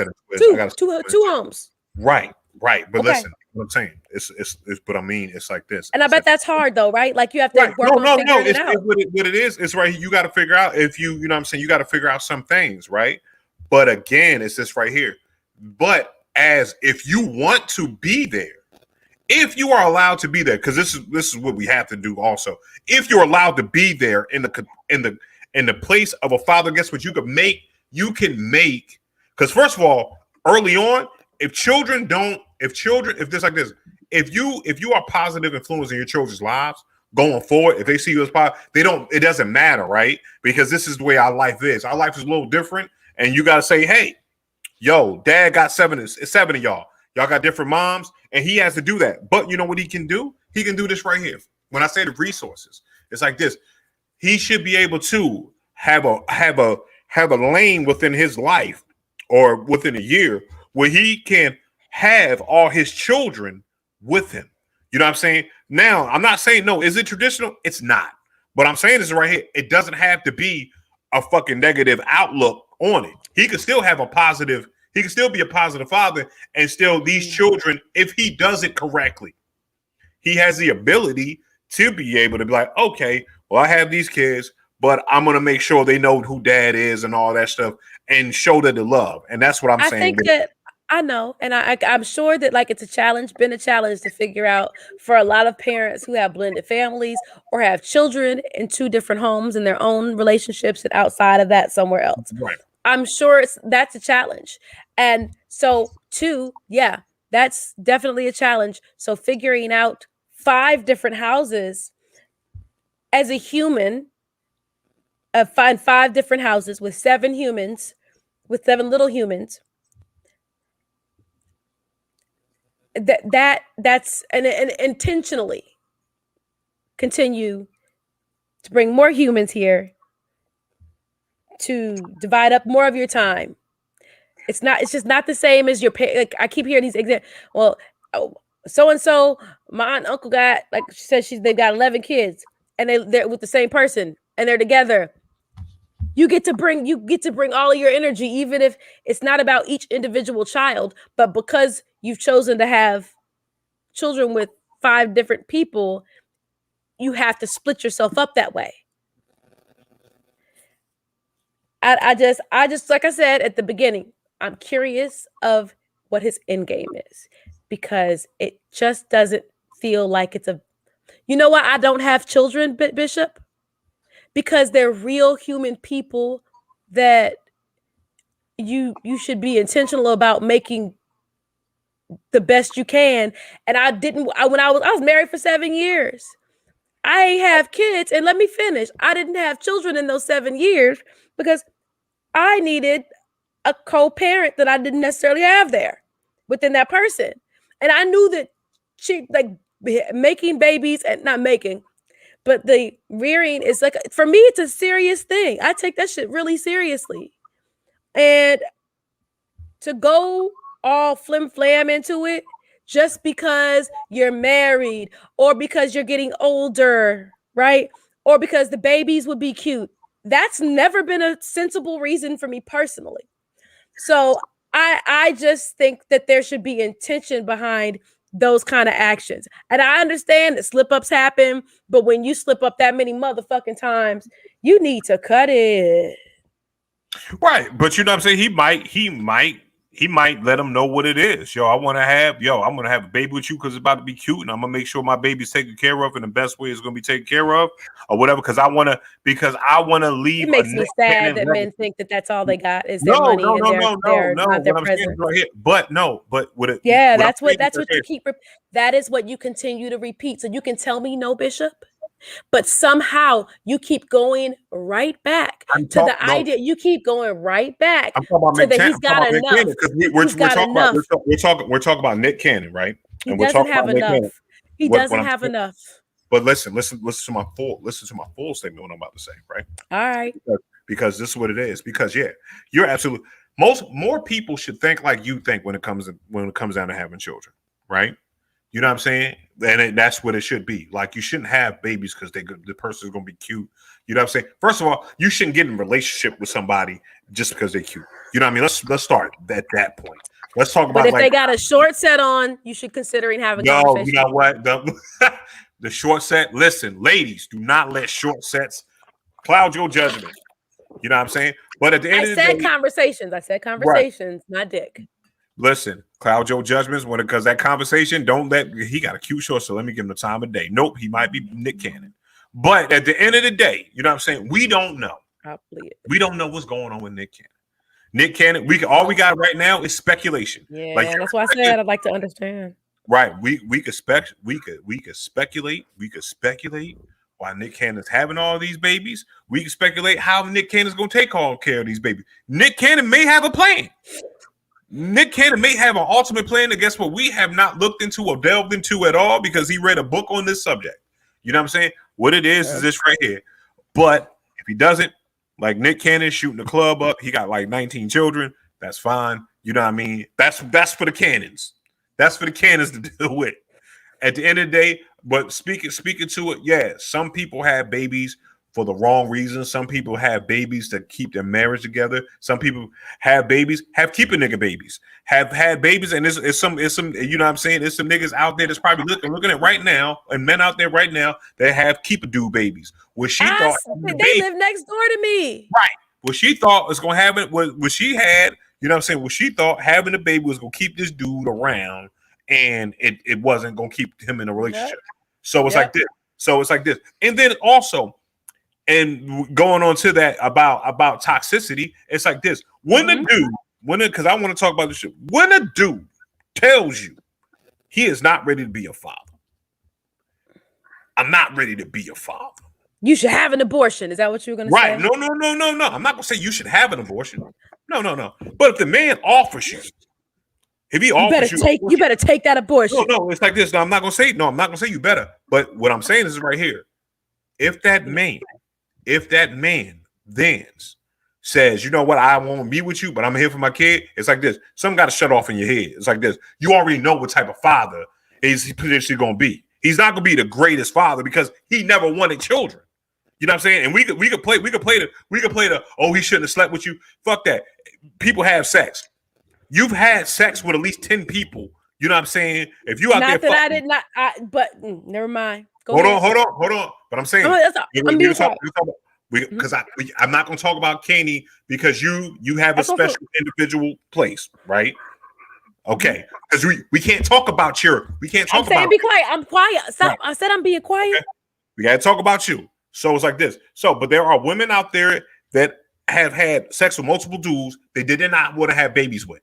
You know what I'm saying? They don't want to have no babies with this in the head because somebody homeboy cute, got good dick, and boom. You don't really want to have a baby with this nigga. But you know what I'm saying? So with you doing that, in the same token, when you meet somebody that you do want to have a baby with, and that man said, I don't really want to have children, then it's this right here. You have to take into consideration of, all right, boom, if you're gonna keep the child, because I'm one of those dudes, like, hey, if it's your choice, it's your body, you want the child, boom. But don't also give this nigga a hard time when that nigga's trying his best to be like, knowing in the beginning when you had that conversation, I don't want to have kids with you. And you have a kid, and this nigga say, okay, I'm gonna go down to child support, and I'm gonna do this, and I'm gonna try to be there. Then don't turn around and get all fucking emotional when he gets a woman that's not there that he don't want to be. He never want to have the child with you in the first place. These are scenarios that we're not talking about. When you know what I'm saying, when it comes down to people, it's like this, like just like if a woman if you were in a toxic relationship and no one would blame you for having an abortion because this nigga is not the nigga I want to have a child with. Oh yeah, definitely. I can see you know that what I mean? happening. You have that, like, That's I am smart. not going to be tied. Smart. I'm not going to be tied to this person forever. Right. But men don't have that choice when it comes down to women. So it's like this. So when we do not, you know what I'm saying? Because she could be like, yeah, we can't have this baby right now. Get down to the joint and say, you know what? I can't do it. And what as a man, you have to say, okay, you have a decision at that point in time to say, my life is about to change forever, right? All that shit, my life is about to change forever. So what I'm going to do is this right here. Do I leave the situation and just let it the fuck go? Or do I step up, right? And then it's so many men out here, and I'm saying, and it's like this, and I'm speaking from my experience and also some of my friends. It's like so many men out there like, you know what? I didn't want to have this kid. But he here now, she's here right now. Let me go ahead and step up, right? And then when you step up and you try to take your responsibility, you're met with a bitter person that fucking doesn't take into consideration. Hey! I love you. This is a lot of anger and frustration for me. It does. It sounds like a whole lot of. It's real. Can we? No. I want you to know that I know that you are the best father that you know how to be to all of your 17 children. Listen. And I've seen you with them niggas, and that shit is wonderful. Right. And I'm really glad that like you are finding ways to make it all work in your home and with your other 17 children. The ones you have right now that I've seen, they're pretty and they're smart. And I like how y'all are rearing them niggas, and I think it's beautiful. But no, that, they got comic names. Conversation, no, because it's like this. We talk about Nick Cannon and how he's doing it wrong. Or whatever, yeah, right? yeah. But I'm saying this right here, but it's wrong. It can be on both sides, right? Because you having babies with Nick Cannon. Let's talk about this. Nick Cannon ain't the only person having a baby. I would never have sex with Nick Cannon simply for the fact that he has 2 sets of twins. Don't breathe in my air, nigga. Walk away. But I would go on the other side. I would cross the street if that nigga came near me. Dead ass. You think I'm fucking around? I would cross the street just in case that shit rubs off. But my thing is this right here. We can't just blame Nick Cannon because if he's got 5, because it's like this. Mariah, boom, you got a set of twins. Okay, boom. All right, that's the first. That was probably in vitro, and oftentimes when you have in vitro, you have multiples. So that makes perfect sense. I wondered about the second. We keep on forgetting. This is right here. What I've learned something is that the black women have propensity to have multiples, especially when they get older. And we can't forget that Mariah is also a black woman. So, you know what I'm saying? So if the right person comes through and shoots a club up, Mariah at 45 is going to probably bust out a litter. You know what I'm saying? She's going ahead and drop a litter. You know what I'm saying? This nigga said a litter. Make him stop, y'all. Somebody help me. So at the end of the day, it's like this. Yeah. So when you come into it, you're like, nah, nigga, you too fertile. Nicholas, after about 4 kids, then you got to be like, yo, this when the second set of twins drop, if they drop right back to back, do they drop back to back? No, Mariah's twins, and now he has a new set of twins. Okay, cool. But you know what I'm saying, when you start getting like 4 when you start getting the 4, 5-ish range, then you do like, yo, like Nick, you really shooting the club up. So you know what I'm saying? It's like this. If you're pregnant by Nick Cannon, then you wanted to be pregnant by Nick Cannon. So that's their decision. Now they got to work that shit. I hear that. I just be thinking about the children. I don't be thinking about those. I be like just thinking about the kids because that's when I think about. It's their mama fault too. It's their mama and daddy fault. Right, but again, I'm thinking about who bears the brunt of whatever of it. Right, not about fault as much as like. Yeah, I think. So that's why I think about Endgame. Oh, I can't see it. What about the one lady that has like when it comes down to certain ladies that have? Oh definitely. Right. So again, I'm still thinking about the kids. That's where I go. Like, damn, the kids are in a house and ain't nobody really there. They just see somebody come and get somebody's dad. It's somebody's daddy's weekend. Right. And what if one of your daddies is more successful than the other daddy? You know what I'm saying? Like, you know what I mean? Like, your daddy album was trash. Hopefully he'll just Russell Wilson that shit and be like, nigga, fix all your kids here. Russell will come in. I'm gonna adopt all of them. They're all mine. You know what I'm saying? Let me just pay this nigga child support out. How much does he owe forever? How much? Here, take this shit. Yo, Dad, you got to worry about that, bro. I got your arrears. Live life, fam. Live life, fam. But I'm gonna go back. But it's the presents, not the presents. Right. It definitely is the presents, not the presents, nigga. But I'm just saying, you talk about success, right? So success. Right. We're saying successful. Your daddy sell more albums. I'm just like, maybe he'll come and make it even the shit out in that component, right? Right. I don't know. I want little humans to have. What you can do is need to work with the children's too. Like I work with the children's too. Yeah, right. And you realize the more children you're around, the more time you can just spend around lots of children, like in a rotational space, like education. Mm-hmm. The more you see, oh, I see what happened. Oh, you be like watching the apples fall from the trees, and then bitches sitting next to each other and parent-teacher conferences, and you be like, I see why your kid fucked up. Like I said, y'all. It's like this. It's probably a dude that had 20 kids, and the kids is probably all well-rounded and everything like in different ways, and then it's a motherfucking only child that is fucked up right now beyond recognition. You can, and that's the fear of all parents. They don't want to fuck their kids up. I get it.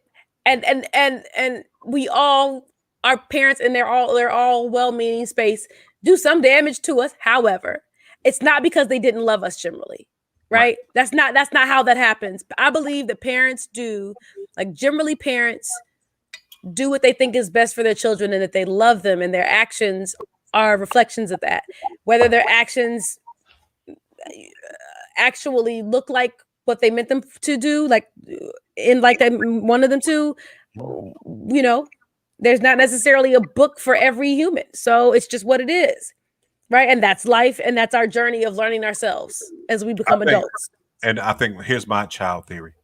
I think the more children you have, the better scope of society you will have in your home. Yeah, in your home, definitely. Home. Because what it is like this. You're going to have, like, you know what I'm saying? If you got 9 kids, you're going to have a gay kid. You can probably have a lesbian kid. You're going to have a Republican. You're going to have a Democrat. You're going to have some kid. You have some kid with some kind of special needs or something. Right. There are all the things that the world is made up of. Right. Yeah. So it's like this. So you're going to have the scope of it. And then you just got to realize that you got to navigate that as a person that's responsible for them. And I want to say this right. Do this right here. Like, you know what I'm saying? It's like, because, we could go back and forth or whatever about Nicholas Cannon and his canon. But, you know what I'm saying? But it's like this. I'm like this. Whatever floats your boat and fine. It's good to joke about, right? It's okay to joke. You know what I mean? It's like, damn, Nick, you're shooting the club up. But if he has a plan, that plan might work. You know what I'm saying? Because, you know what I mean? And, because it's always a place where people was like, yo, you have to have multiple kids because only children are assholes. And that's not the case most of the time. You know what I'm saying? That's not the case. I'm not an asshole. Am I an asshole? Well, hold on. Some people might think you're an asshole, Candy. You know what I'm saying? Yeah. But it's like this. But you might have trouble sharing and everything like that early on or whatever, depending on how you were raised. Because if you were a kid that's from a neighborhood with a bunch of kids, then you know what it is. It's like this. Then you got your brothers and sisters right there because your friends become that family, and you learn those internal family things. Boom. You might have been able to go on more trips. You know what I'm saying, and stuff like that because. You know what I mean? There wasn't multiple mouths to feed or whatever because they could give you one pack of oodles and noodles and chain you to your corner. You know what I'm saying? And then that's good. You know what I mean? But that's how they fuck only kids up because I always feel like they put you on closets. You know what I'm saying? Because you can't do that when you got multiple because there's a witness there. It's like, you know what? Hey, you can't chain my older brother up to this corner. No, we just think that we're supposed to figure everything out by ourselves because we didn't have brothers and sisters. So we walk into the world like I can figure this out. I'll just figure it out. That happens when you got kids in the joint. You know what I mean? It's just depending on the child. Yeah, it's depending on the child. It depends on. But I'm just saying that we'll go that we're they ain't locking us in the closet. We just be like out in the damn road picking shit. We just be doing stuff, talking to ourselves. Yeah. We talk to ourselves a lot. Yeah, I know. And answer ourselves a lot. And it's not crazy to answer yourself, y'all. Don't let nobody tell you. Only if you use a different voice. That's what it gets. I'm gonna start trying. Right. So if you do it a different accent while you're answering yourself, then you might need to get checked. You might need to check yourself in. That sounds like a hilarious ramen, like a Netflix show. Right. Whereas a person have you seen Loki yet this week? I haven't. It's on the TV right now. Like it's literally on the screen. Like push play, nigga. It's on the screen. All right, we're gonna watch Loki after this shit right here. But yeah. I'm thinking one more thing that we want to get together since we had a deep. That was Parenting by Candy and That was grand. Thank you for your engagement. I like debates. I like debates that don't end in anyone winning. You know what I'm saying? Oh yeah, just hearing the motherfuckers out. Yeah. There it is. So I feel good about it. You know what I'm saying? But 16 is not enough.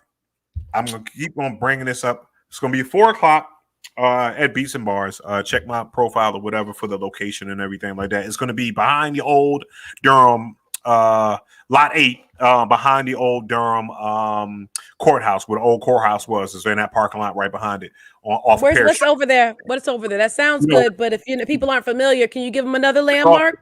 It's off Paris Street. So if you go on Paris Street, it's right there on Paris Street. I forgot the actual. Hold on. Let me get because when you have all the things and the ways to do it. So y'all, Paris Street is the side street that Empower Dance and Unscripted and Loaf Bakery are on. That's Paris Street. That's Paris Street. So come up to Paris Street going toward Roxborough, and if you're coming from Unscripted, you're coming up from going towards Roxborough. Turn off Roxborough, going toward on the Paris Street. Hold on, I'm about to get the situations up. All right, boom. So it's going to be 913 9th Street. So it's going to be 9th Street is on the intersection of Paris Street. So I'm sorry, boot camp. I apologize. Hold on. It's going to be I'm all over I'm all over. It's going to be it's going to be 215 East Paris Street, man. The lot 8 Cypher Arena at lot 8. So that's where it's going to be at 225 East Paris Street. I'm so nice right now. So yeah, come out 4:00. That's when we're gonna get the joint started. And yeah, we're gonna go ahead and bang out 16 is not enough. If y'all wonder what 16 is not enough is, it's an MC competition, not a battle. It's gonna pit 2 MCs against each other in a topic-based competition. So it's like an event. Like I was saying, like we'll do something called one of the events is called Pickpocket. I came up with all the names of the event, so I'm kind of happy for myself. So Pickpocket is right here. When the first row crowd members or 2 rows back, pull something out their pocket as the MC is rhyming, and then on the beat, beat is going to be picked by the DJ on the beat. And as the MC is rhyming, if someone pulls something out their pocket, the MC has the key on that and rhyme about what the person pulled out of their pocket. Oh, for real. Yes, yeah. So That's nifty. I like that, Bishop. That was inventive.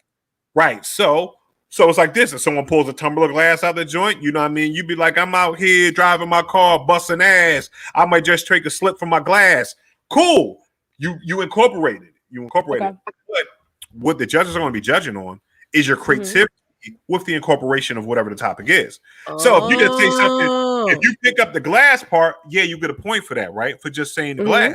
But if you metaphorically flip the glass into something different within your rhyme, guess what? You get more points because you're more creative.